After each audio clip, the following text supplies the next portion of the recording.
Boa tarde, meu nome é Diana. Hoje eu irei falar sobre o escritor literário Dalton Trevisan. Bom, Dalton Trevisan, ele é um escritor brasileiro, recebeu o Prêmio de Camões de 2012. Pelo conjunto da obra, é considerado o maior contista brasileiro contemporâneo. A publicação do seu livro, O Vampiro de Curitiba, lhe valeu o apelido por causa do seu temperamento recluso. Ele também nasceu em Curitiba, no Paraná, no dia 14 de junho de 1925. Formou-se em Direito pela Faculdade de Direito do Paraná. Exerceu a advocacia durante 7 anos, mas abandonou a atividade para trabalhar na fábrica de cerâmicas da família.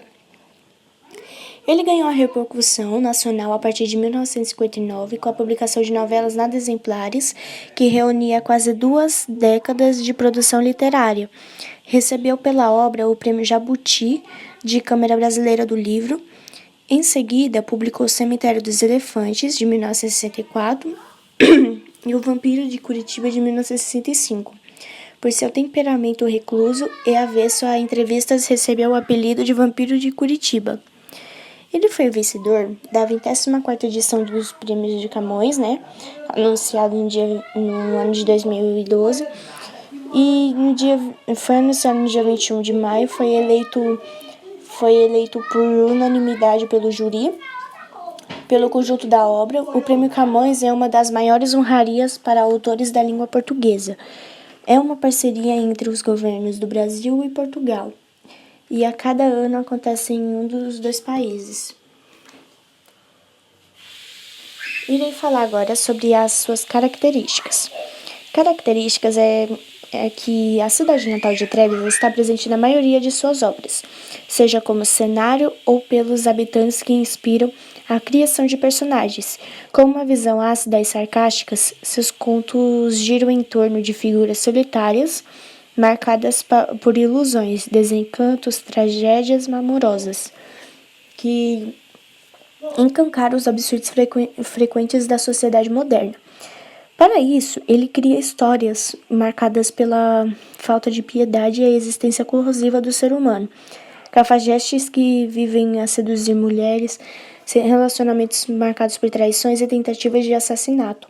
Pessoas possuem obsessões eróticas reprimidas, entre outras tragédias cotidianas. Seu estilo de escrita digamos que é sintética e conciso, como se não houvesse espaço para qualquer elemento supérfluo das narrativas.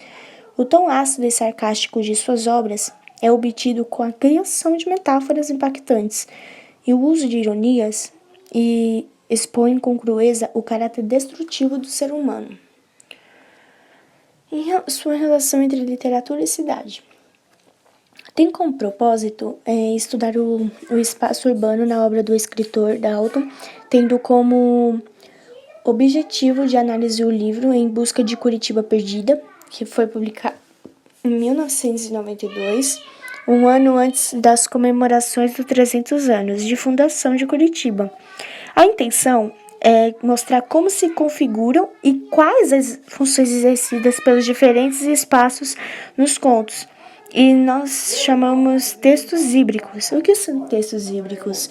São aqueles que se aproximam da crônica ou do poema em prosa, na medida em que estão ancorados à realidade ou a representações simbólicas. Em Busca de Curitiba Perdida deve ser lida com uma configuração da cidade que resiste na memória, no contraponto a uma sociedade em rápida transformação. E estudar a representação dos espaços nessa antologia é tentar compreender a essência do projeto literário de Dalton. Aqui vou falar um pouco dele e algumas obras selecionadas. Bom, o urbanismo e a gestão de Curitiba, por suas prioridades, implementações e assimilação pela população local e externa, podem ser identificados no percurso histórico das décadas de 1960, 1970, 1980 e 1990. Na década de 1980, representada aqui pela obra A Polaquinha, que foi escrita por ele em 1985, na terceira gestão do prefeito Jaime Lerner. A cidade vê surgir a alcunha de capital ecológica e a capital de primeiro mundo, promovidas pela sua oficialidade que é ora criticada, ora assumida como verdade mesmo entre habitantes até mesmo de sua espraiada região metropolitana.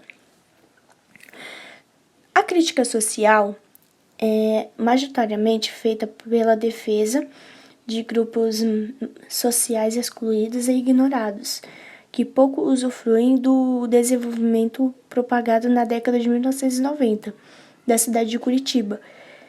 Este é um cenário que pode, entretanto, ser contextualizado no processo de urbanização brasileiro, o qual, a despeito de submeter-se a políticas diversas em termos de prioridades públicas, a ideias urbanísticos de avanços legais, pouco logrou reverter seu cenário de cidades duais.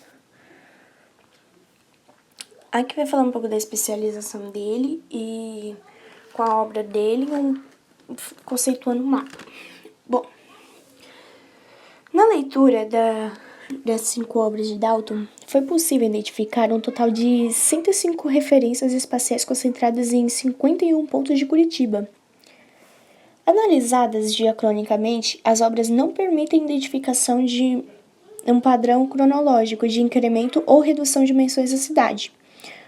Contudo, chama a atenção a concentração de referências na obra Em Busca de Curitiba Perdida, escrita nos anos de 1990, e precisamente no momento em que, conforme Prestes, as avaliações externas da Curitiba e sua autoavaliação são mais intensas e positivas. Outra maneira de se compreender as referências urbanas encontradas nas obras selecionadas é por meio da sua categorização, a partir dos atributos aportados pelo autor em descrições de características socioeconômicas, descrições literais do espaço e transformações urbanas. O mesmo autor reitera o posicionamento distópico do Trevisan quanto às transformações urbanas de Curitiba, situando-se numa capital paranaense nos anos de 1940 e 50. Rejeitando aquela que surge a partir do final da década de 1960. Esse posicionamento também é notado quando retomamos a análise do mapa, em que foram condensados os compartimentos urbanos, conforme as isolinhas para cada uma das obras. E a sobreposição delas para os 5 livros examinados e a representação hierárquica por meio do número de citações relativas ao espaço urbano encontradas é que quanto maior o número delas, maior a representação no mapa. Conforme uma geografia trevisiana distinta daquela que se tem como a Grande Curitiba e aquela que teria sido criada por seu novo urbanismo. Que vai falar sobre as considerações finais de Dalton. A obra de Dalton é correntemente relacionada à cidade de Curitiba. E a narrativa crítica deste autor, por mais de uma vez tomada com uma veemente rejeição ao seu modelo de urbanismo, ao declarar que sua Curitiba não é aquela para inglês ver, o autor foi facilmente assimilado pelas vozes contrárias a um determinado grupo político e a um conjunto de intervenções e ideias urbanísticas de forma inconteste. Em A Eterna Solidão do Vampiro, o fotógrafo negro Miranda, ao buscar imagens que sintetizariam essa cidade, o faz com luz e sombra, sempre nas esquinas de uma limitada geografia, talvez representativa de um mundo urbano maior, talvez explicitamente restrita a um mundo em desaparecimento meio a uma metrópole que se impôs. Agora eu vou falar sobre a obra. A obra dele não tem muito segredo, que fala mais que ele é mais apaixonado pela cidade e pelos costumes que valorizam o cotidiano brasileiro. Então, sim, ele é o destaque do momento literário dessa semana. Aos 94 anos, o escritor ele é conhecido por suas histórias, em estilo conto, mas ganhou destaque com a obra O Vampiro de Curitiba, lançada em 1965. E aqui já é o primeiro trechinho do livro dele, que fala bem assim. Ai, me dá vontade até de morrer. Veja a boquinha dela, está pedindo um beijo. Beijo de virgem é mordida de bicho cabeludo. Você grita 24 horas e desmaia feliz. É uma que molha o lábio com a ponta da língua para ficar mais excitante. Porque Deus fez da mulher o suspiro do moço e o sumidouro do velho. Não é justo para um pecador como eu. Ai, eu morro só de olhar para ela. Imagine então se... Não imagine, Arara bêbada. Esse é o primeiro trecho do livro dele, que é o livro do Vampiro de Curitiba, né? E agora iremos falar contar um pouco sobre esse livro, que é um enredo da obra. O Vampiro de Curitiba é um livro de contos com estrutura de romance experimental. Fez mais que alavancar a reputação de Trevisan como um dos mestres da narrativa curta. O título da obra tornou-se o apelido pelo qual o escritor passaria a ser identificado. E essa mitologia certamente ajudou a fazer com que seu nome circulasse até em grupos de não leitores. Olha que incrível. Ele virou um personagem criador em um tempo em que ainda não se falava em marketing, muito menos na literatura. E Trevisan parece ter gostado dessa publicidade às avessas, fomentado pelo próprio temperamento e que lhe rendeu um lugar especial no cenário literário brasileiro. Mas que, por outro lado, sua literatura, sem concessões, fez dele um escritor considerado difícil para o leitor médio brasileiro. E aqui estarei finalizando, espero que tenham gostado do trabalho.